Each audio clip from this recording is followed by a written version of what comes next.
Support for today's episode comes from Dame Products, a sexual wellness brand with the goal of closing the pleasure gap.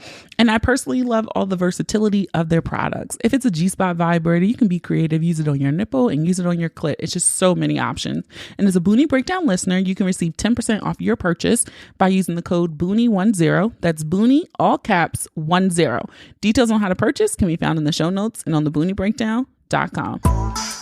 Hey y'all, it's your girl Boonie, and you're listening to the Boonie Breakdown podcast, your source for all things responsible and ratchet.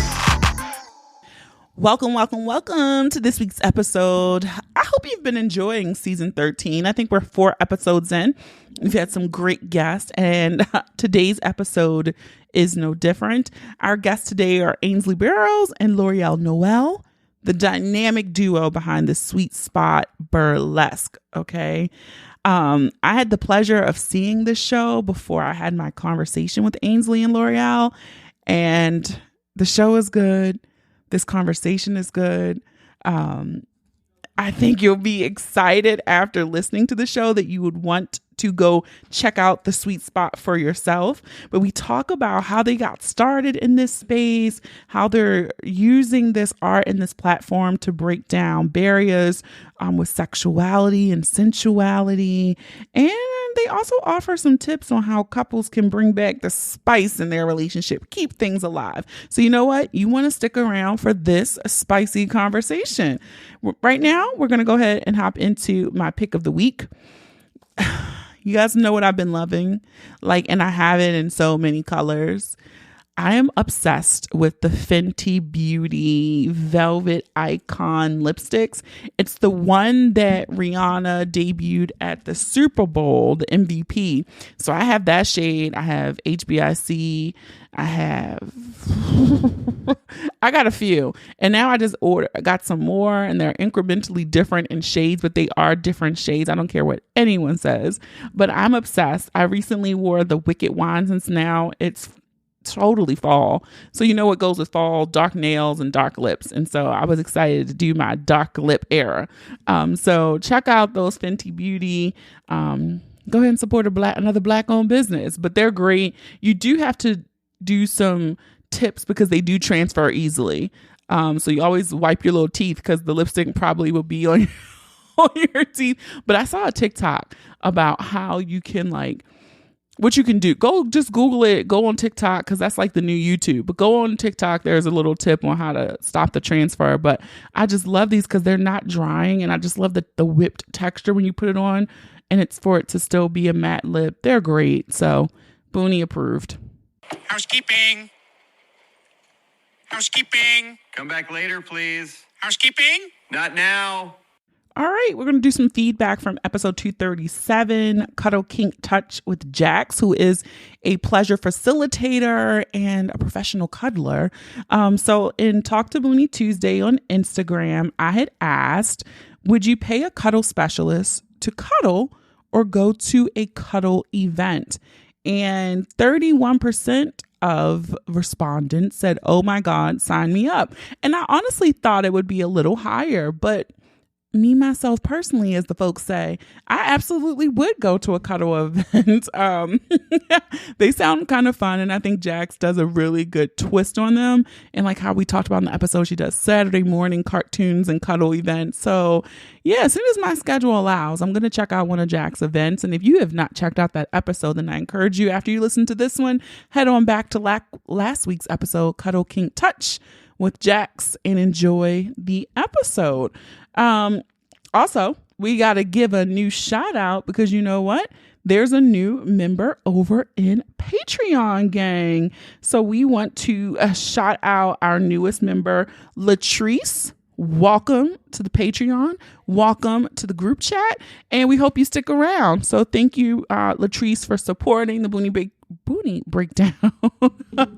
I'm getting tongue-tied. But you know what? Latrice is also bomb because she signed up for 12 months. And when you sign up for 12 months over on patreon.com/the Boonie Breakdown, Boonie gives you 2 months free. So you get 2 months free when you sign up for 1 year, depending on your membership level. But you can join for as low as $3 a month. $3 a month. supports the Boonie Breakdown, one of your favorite podcasts. It helps us keep going over here, and we appreciate support. Also, $3 you get over in our Patreon group chat, because it'd be lit over there. It's always a good time, and we hope that you sign up, because you know what else is happening now? We're starting a book club, and the book club is where? In Patreon. And you want to know what our first book is? We are revisiting the Ratchet classic, Confessions of a Video Vixen. I feel like revisiting this book almost 20 years later, I probably would look at this book completely different. And some of our members in the Patreon gang have never read the book. And so I think this would be an interesting discussion. We're holding our group chat, our first book club session on November 30th. So that gives you plenty of time to read the book. So again, if you want to sign up, you can head on over to patreon.com/the Boonie Breakdown. It's also on linked in the show notes. It's also on the BoonieBreakdown.com. And if this is your first time listening, welcome. Appreciate you being here, and we hope you stick around. And if you want to follow us and find us on a multitude of platforms, you can do so on social media at the Boonie Breakdown. On Instagram, on Facebook, we're just at Boonie Breakdown. On Twitter, we're also at the Boonie Breakdown on TikTok. All right. And if you want to just keep following the podcast, you can follow us on Apple Podcasts, Spotify, YouTube, Amazon Music, Audible. So we're on some really, really great places. And if you're listening on Google Podcasts, I'm just keep warning, if eventually that is going away. So you want to make your way to another platform. All right. So that is it for me, guys. So let's get ready to break it down.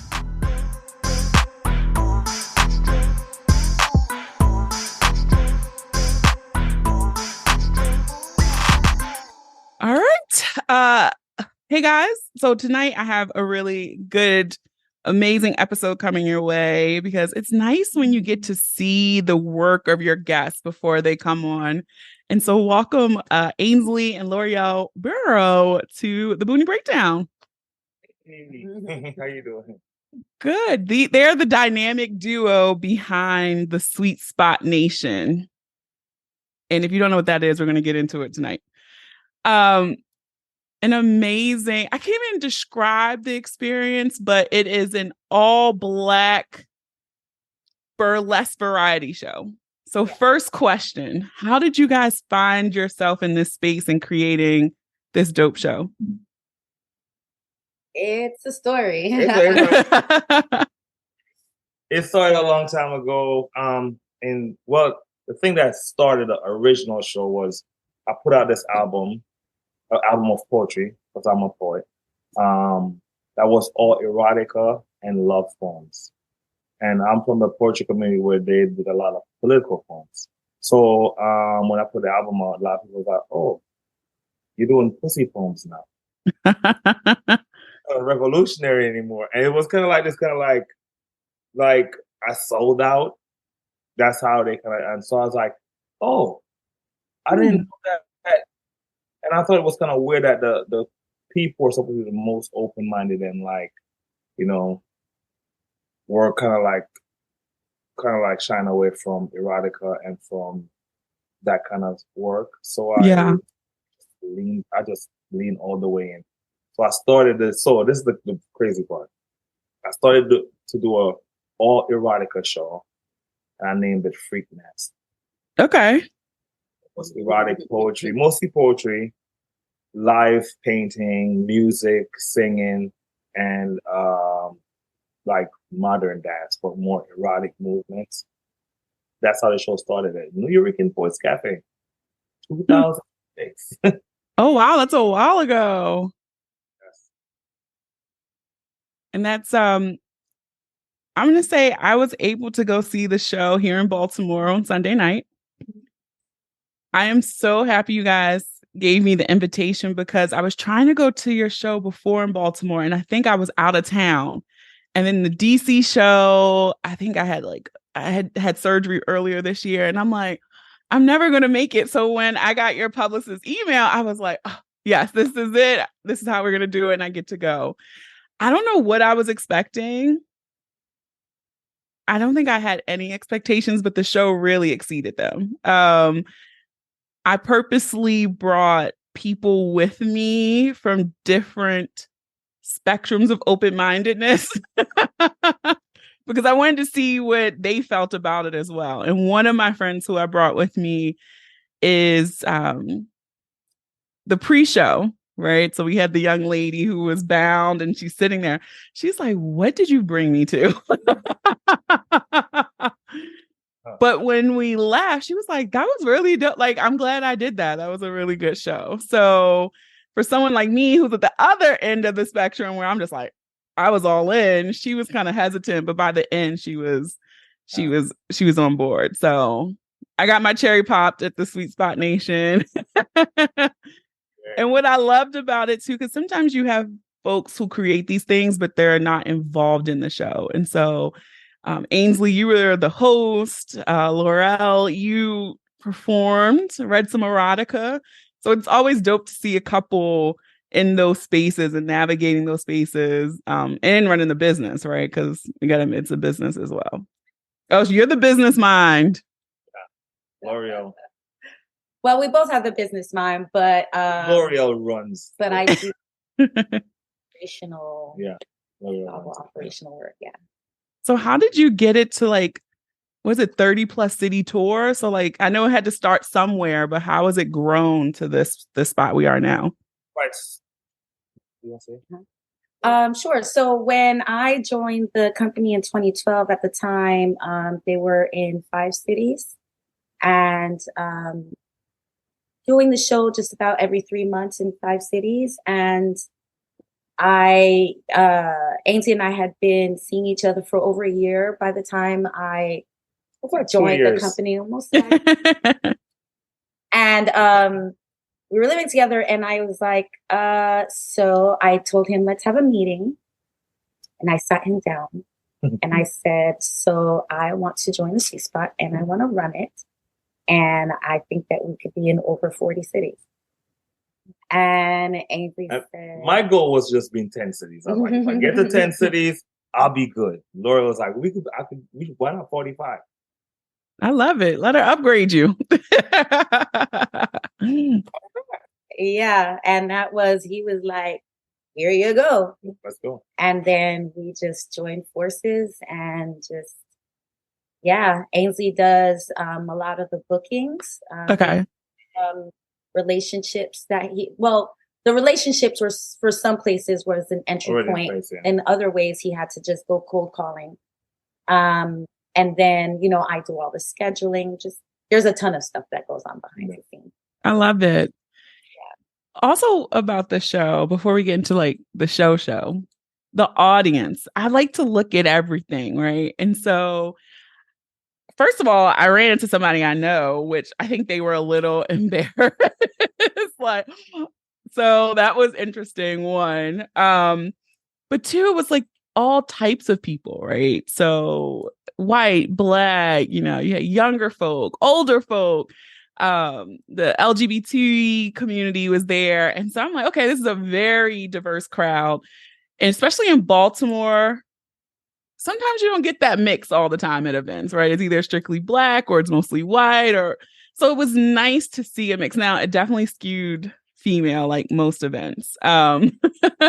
But I was just really pleased to see diversity in the crowd. That was my first thing. So then when certain things were happening, I would be looking, like I picked people in the audience that were like my markers.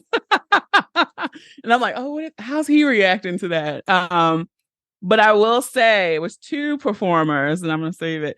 I could not take my eyes off them. So I did not look around. Like I just could not. And so for people listening, when you go, because you're all going to go buy a ticket now, when they come to your city, it was a good mix of, you had the poetry, the erotica, you had the burlesque performances. There was a musician. Like, it really is a variety show. So how do you plan out? Does the show change by city? Like, are all the performers traveling with you to every city, or is every city kind of a mixed bag? That's a great question. So every show, we go back to every city that we're in every 3 months. And so we have to put on new performances, new acts every time we return. So there's a formula to the sweet spot. We call it our secret sauce. That is going to be the same every time you come back so that we can ensure a spectacular experience every time. However, the individual performances, we have all of our cast members change that create new work every 3 months. Yeah. And we have a core cast, and then we have we might have 3 or 4 of one type of performer, and they'll rotate in and out depending on their availability for. Okay. Yeah. And then, like the show you saw, I was the host. You might go the next time and Sabrina is the host or Pages is the host. So you get a different experience based on who's hosting it. Next show, I might do a poem, and it's I love that.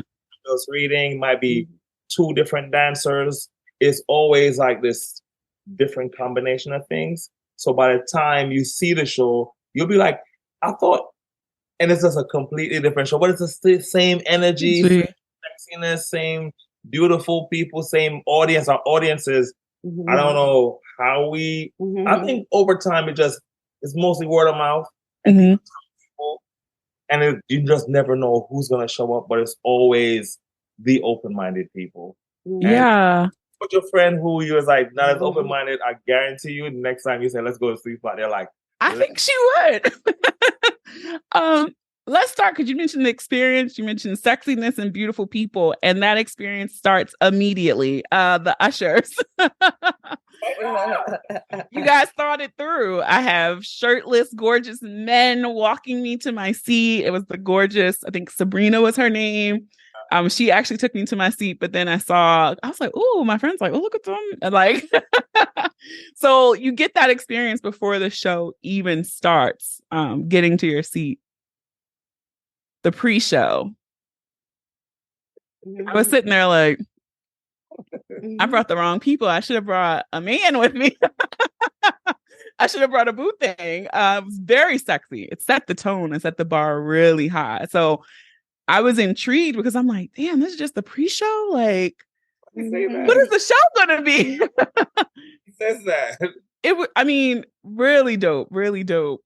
And they were so committed. Like, it added a level of like voyeurism to it. I'm in this room with hundreds of people, bartenders, people are seating folks. But it's a couple on stage that they didn't look like they saw us at all, which was amazing. Yeah. So I felt little like, I shouldn't be watching this, but I'm not looking away, actually. Of an immersive experience. So that's how come as soon as you enter, it's actually our cast members who are the ushers. So you saw, I was at the door, actually. Yes. I remember seeing you as well. Are the ones seating people so that from the very beginning you're immersed, so that there's a blurred line between the performers and the audience, so that throughout, when you're doing even the micro parties, you might remember it's this feeling of like, wow, we're all in this together. So job well done. Really like we want to invite you into this world, and it's supposed to be fantasy, it's supposed to be like unbelievable. So you're sitting down in a room with hundreds of people going, is that so quiet? And the smoke and it's just we just want to bring you into the world. It definitely does. And I think another part too, it was educational, right? I remember it was a man behind me, and when you were saying, or Sabrina, but someone mentioned enthusiastic consent, and I was like, right. Consent is something I think we need to reteach a lot of folks, how you can get consent without being like, please sign this document, right? It's a way you can get consent in a sexy way to not break the mood. And when you said it, the guy behind me was like, what? And I kind of like chuckled and made a note, and his wife, like, or whoever he's with, like kind of like slapped his leg because he was a little loud. But later, she asked him, like, do you get what consent was when we were talking? And he's like, totally got it now. Like, I can ask you, may I touch you this way or something? And I was like, come on, they're educating folks in the audience too. So the scene was set immediately. Pre-show was excellent. Some of and all the performers were fine. The ushers, the performers, like everybody was sexy. Okay. How often do you guys like rehearse? Because everything just went so seamlessly, even from the stagehands helping to collect the things and get the tip. Like everything was just very seamless. And even with you being on stage, they're setting up for the next one, and it wasn't intrusive. And I think I was just really impressed at how well the show ran. Well, we've been doing it for over a decade, and before the pandemic, well, this is what we do. This is our forever job, right? So before the pandemic, we were literally on the road all the time. We're doing 27 shows every 3 months. So like all the people kind of know exactly what to do, where to do it, blah, blah, blah. And every part of the show that you see, like we have rehearsed it. Mm-hmm. All of it is like, what part of the song comes in, when does it end, when the person walk on, when the people to pick up the money. It's a big, like, so it's almost like you're walking into a world and the machines are moving this way and that. Yeah. It's all sexy around you. And after a while, the machine that's moving doesn't matter anymore. And it's just sexy. Yeah, it's just sexy. A sexy machine. Your performers. Yeah. My favorite. So what I liked too was that each one got like better and better, right? Like they were all good, but I was just like, oh, okay, that one was good. And then the next one came on, I'm like, okay, that one was better. So I felt bad because I started like hoarding my ones because I was like, wait. I was tipping. I was like, wait, I might run out. So I was hoarding. So I did Cash App at the end as well, because I was like, I might have missed some people, because I know I was just like, I don't want to give up because I don't know what's next. But my favorite two, well, I like them all for different reasons, but the two that I could not take my mind off of, and please say their names because I may have forgotten that too. It was the lady who had the paint. Yeah, Rouge. Right now, Rouge. Oh. And then our flamenco salsa. Jeannie Adagio. The two of them, I really could not take my eyes off of them. One of my timid friend was like, she didn't want to go to the stage, but she was like, here. So I took her money.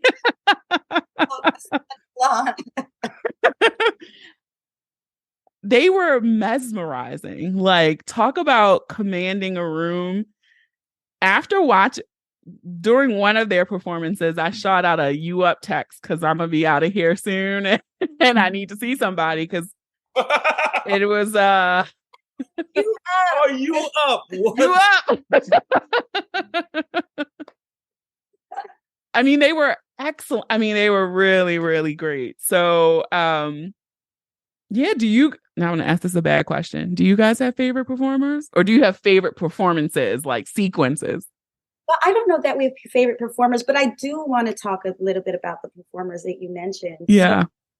So, right now, Rouge actually started with us right around the time that I joined the Sweet Spot. Maybe wow! So after over a year like 2013. Yeah, around 2013, something like that. And originally she was a body paint model. She had always, on her own, she was a dancer, but when she first joined our troupe, her entry point was as a body paint model. And then about a year or two later, we had, kind of a switch up on the team, and we were like, she was like, I want to dance. We were like, we want you to dance. She did. Yeah. She did. And so she took burlesque classes. So all of this is happening while she's part of the team. She took burlesque. Love it. And then started dancing with us. And then, like I said, she also continued dancing in general. Yeah. And so she's really grown with the Sweet Spot. And it's just been one of the most satisfying, beautiful things to see. Like she's such a star right now. Like, and honestly. She's also probably one of the most prolific creators as a burlesque.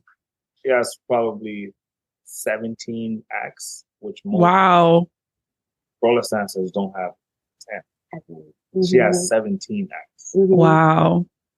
That amount of time, yeah. She's prolific. Like, yeah. You know, she was stunning. Like it was. No, I'm like, where's she gonna put that paintbrush next? But no, it was really that one was chef's kiss. Yeah. Mm-hmm. she actually just had a baby in April? May? May. No way. And that makes her even greater. Yeah, that was. May. Yeah. But like, all right, so I love all the performers in different They each ways. have their own different ways. thing. But Jeannie has this thing. It's this kind of like this really quiet, intense power Mm-hmm. that she's on the stage and she doesn't even have to move. And you could feel it's this intensity and this beautiful, sexual, sensual, erotic energy that's just in her. Yeah. Feel it from the audience. Mm-hmm. I mean, she was fully clothed with a hat on. I could not see her face. And I'm like I started because I was like, I'm going to make a reel because I want to you said, tell everybody. I'm telling everybody, right? And so I'm like recording. I literally got 8 seconds of her because I was like, okay, that's enough. Okay. I just have to look. I don't want to miss a second. But it was literally like the first minute she's fully clothed and still power. It just radiated. I mean, it was quite incredible.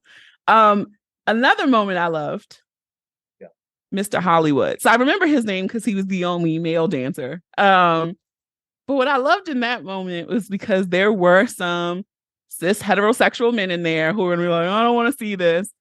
And you said, no, don't shrink, don't get up. Sit here and you may learn something. And I thought that was dope. Because it's a real thing that we go through as men in the society we live in the patriarchy. Yes. We've been told we can't enjoy looking at a man on stage. And we believe it. Yeah. I thought that was dope to address it. Like, I know y'all feel this way. Y'all want to get up, but sit there and look at it. Enjoyed it. And you'll be fine, right? Nothing's going to happen to you. You'll be fine. Just enjoy it.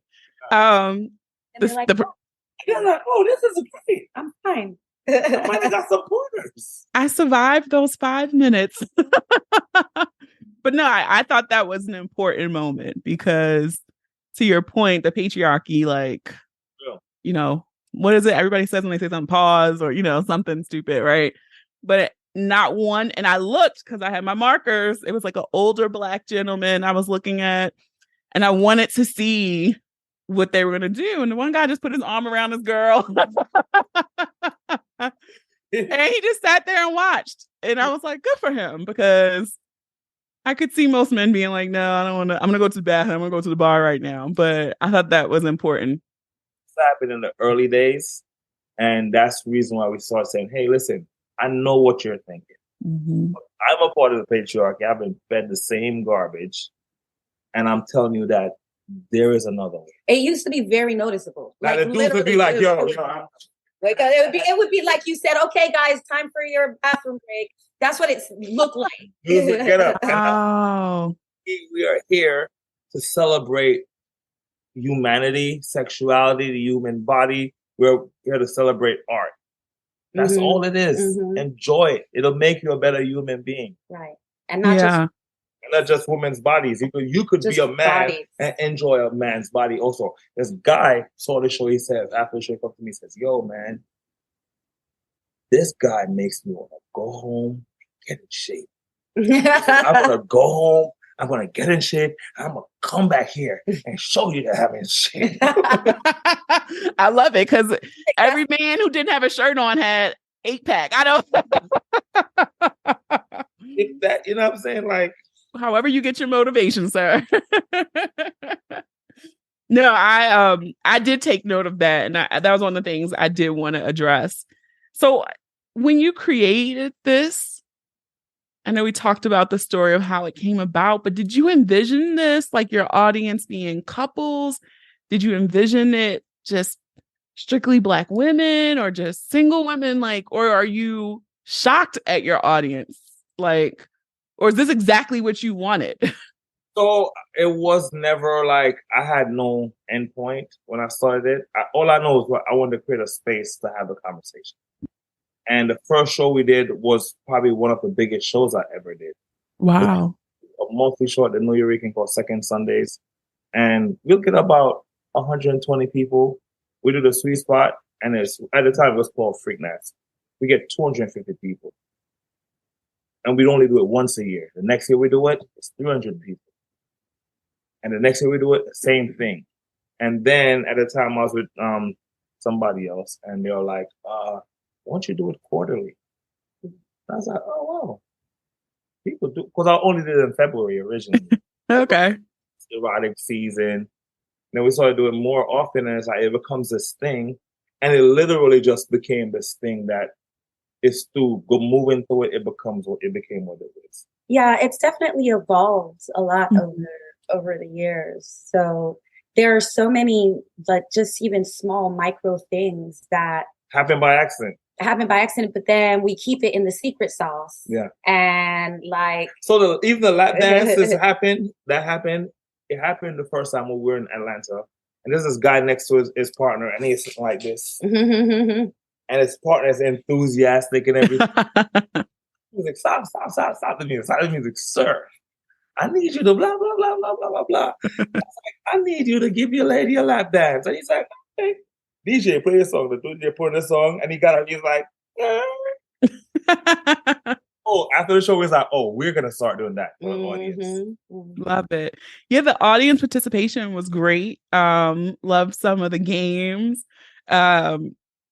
I do a live podcast show, and I haven't done any this year because I did a hiatus, but they're coming back soon, listeners. And it's amazing the wall that people have up because they're like, I don't know what they're going to ask of me. Yeah. And so as somebody who does that with an audience, watching it with your audience, it was kind of funny because I'm like, okay, that's everybody. Nobody wants to get up at first. I think that first game you had folks running, and then watching people sign up for something and they don't know what it's going to be and like have that regret, right? And so I just thought the participation was dope. Y'all put little mini parties in there. The intermission, I was like, all right, I'm gonna go to the bar and like finally get a drink because I didn't want to get up and miss anything. So I never, even though the bar was right there, I was like, nope, I have this great view. I'm watching from here. And I remember I was trying to get to the bar and people are lap dancing and the ushers are picking women up. And I'm like, well, okay, we got in this 10 minutes. So it's a dope experience. You guys have really created a dope experience. And so, so 10-minute club night. What's your favorite city? Do you have a favorite city that you guys go to? You know, and this is not just a plug because we've moved to Baltimore, but even before we moved here last year, Baltimore was like in our top 3, yeah, I would say. The people were always dope.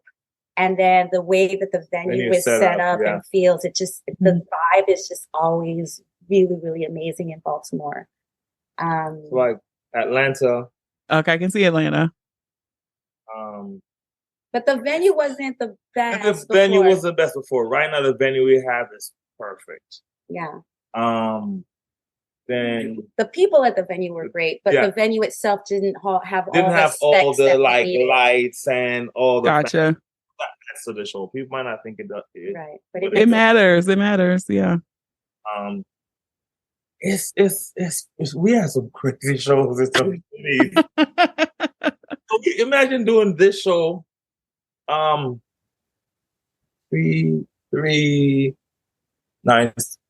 times a month. That's what we used to do. Yeah, that's crazy shows in some crazy cities. Yeah. Like Austin, Mm-hmm. and that venue was perfect. Yeah. The North Door, Yeah. Warehouse Live in In Houston. Houston. Just yeah, it's just I can't explain. But it's like each one has city their- has its own flair. Yeah, and especially because there's so much audience participation, it's just every audience has their own. Yeah. That's thing. how I feel. The audience, that's just, you can't plan for it. You just have to be a Yes. professional and be prepared. The last show we did here, they're doing the air sex, and the guy was doing like this thing, and it wasn't working, and the audience was cheering him, but it wasn't going on. This random guy ran out of the audience, took his shirt off, And he was like, "Boom," and the audience lost it. He wasn't even in the. He's like, I'm just gonna take over. I could do it better than the guy on stage. No, it's the same way. Like when I do my live shows, people are like, "What's your favorite one?" And I just did exactly what you guys did. I'm like, "Well, Atlanta, but the New York show." So I get it. I understand.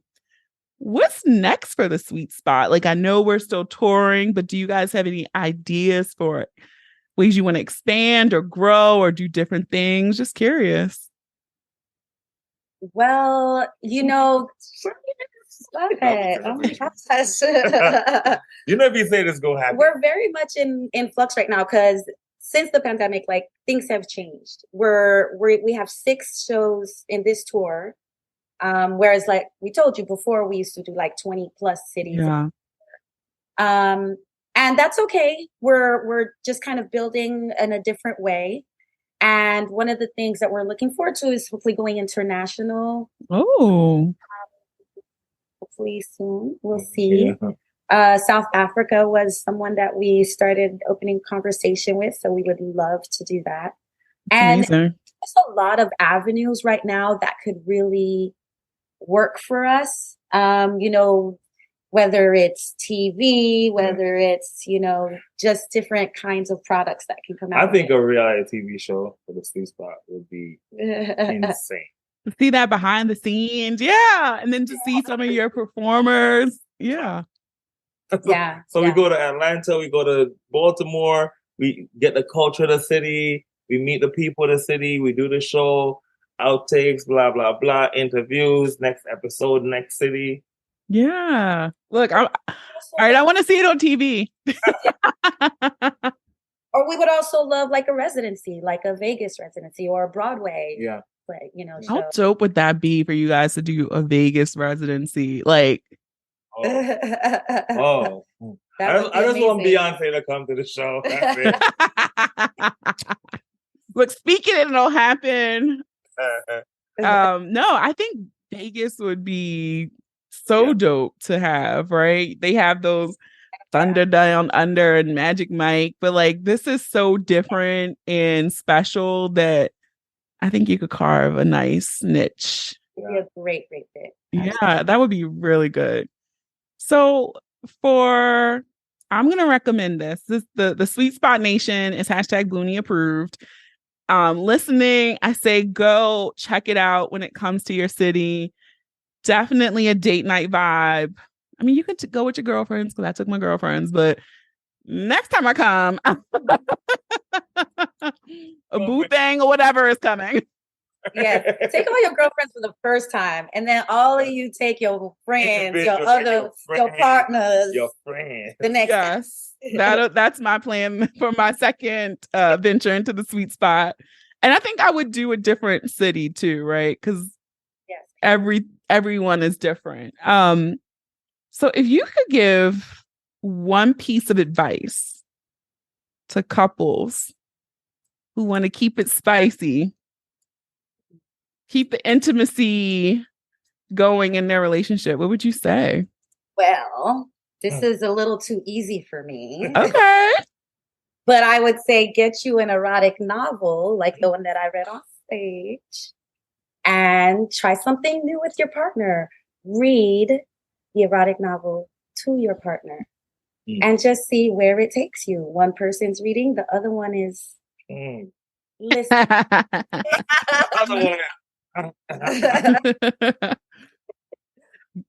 What a great tip. I've never thought to do that. It's One thing that could make it spicy for couples. Now I'm on the spot. I'm frozen. I'm like, nah, I seen you Sunday, all that mouth. I think try showering together. And it might seem like a simple thing, but people don't shower enough. Couples don't shower together often enough. You'd be like, hey, listen, Wednesday nights, every Wednesday night. Or we do Wednesday. A scheduled shower date. Once a week, different days of the week, so you don't get like you just like Wednesdays, then Tuesday, then once a I week. think that's a great idea. And wash each other's bodies.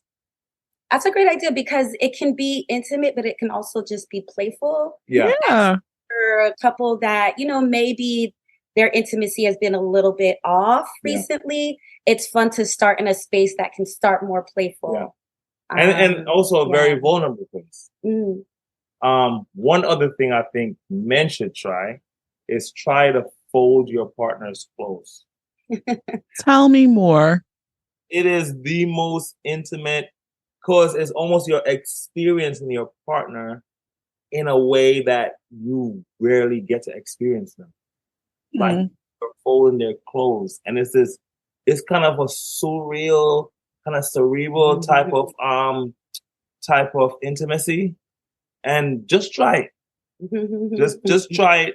Not women, the men particularly should try it. Men, take note. Try it. Take out the laundry and just fold their clothes. Fold your partner's clothes. This could be another extension of your business for you guys. Intimacy coaching or intimacy game or something. All right. Well, we're at the part where we're going to do the breakdown. And I'm going to say one word.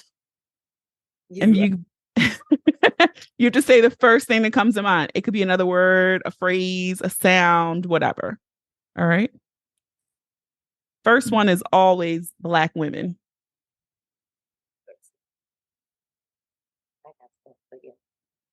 Oh, I have to choose my own. Always Black women? Black women is the first word, but I always start the breakdown with Black women. Oh, yeah. See, I'm sorry. Okay, I just said yeah, it's fine. Black women. Us intimacy together. No. Sweet spot. Get it.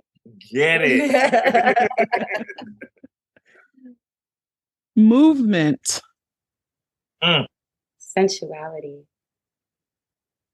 Money. All day, baby. Stacks. Erotica. More. And last one, this is a nod to Laurielle. Dick.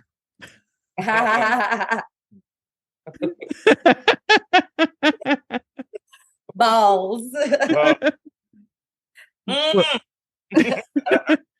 Look, you had to be there at the show Sunday. That was the compliments from her reading of erotica, the way she was saying the word dick. So Ainsley and Laurielle, this is your chance to plug everything. Tell people where they can find you on social media, on the internet, anything you want them to know. So we are everywhere as Sweet Spot Nation. That's Instagram, TikTok. Yes, we are Facebook on TikTok, and our website. The show is called The Sweet Spot, but we are Sweet Spot Nation on all the tags. We're about to be in Chicago next week, October 20th. Detroit, October 22nd. Yeah. We're going to be in Atlanta, November 12th, and in DC, November 19th. Yes. And in New York, December 3rd. There you go. You have the dates. It's Boonie approved. Please go and support them when they come to your town. I'm telling you, you'll enjoy the evening, no matter who you take. Because even if you don't take your partner or boo thing, you can always send a you up text like I did. I promise you, you'll have a good time. So, Ainsley and Laurielle, thank you so much for coming on the Boonie Breakdown. It was a pleasure. Thank so much for having us. It has been. And thank you for seeing us. Yeah. For seeing like the show. Like, yeah. All right. That is it for this week's episode. I want to thank our guests, Ainsley and Laurielle, for a dope conversation and creating this amazing space. And you all still have the chance to check it out. So if you are in Atlanta, and I believe this is their last Atlanta show, November 12th, check it out. If you're in DC, November 19th, check it out. And also in New York City on December 3rd. So please, please, please support Black art. Okay. And the link is in the show notes and on the booniebreakdown.com for where you can support and purchase your tickets. All right. And in the meantime, if you're also looking for something spicy for your solo time or for your partner time, be sure to check out. Okay. Be sure to check out and support our sponsor, Dane Products. You can use the code Boonie10. That's Boonie, all cap letters 10 to save 10% on your purchase over at Dane.com. All right. And if you enjoyed this episode, I encourage you to listen and subscribe to the podcast on Apple Podcasts, Spotify, Amazon Music, iHeartRadio, YouTube, or any apps that you listen to your podcast on. Don't forget to leave us a 5-star review over in Apple Podcasts and Spotify. You know what? You might hear a review on a future episode. Follow us on all social media. Share these reels, share these TikTok, share these tweets with those you love, those you hate. I don't care because I'm not paying for these for nothing. All right. Have a dope ass week. Stay healthy, safe, and sane. Thank you for listening. And remember, the ratchet in me always honors the ratchet in you. Namaste. Until next time.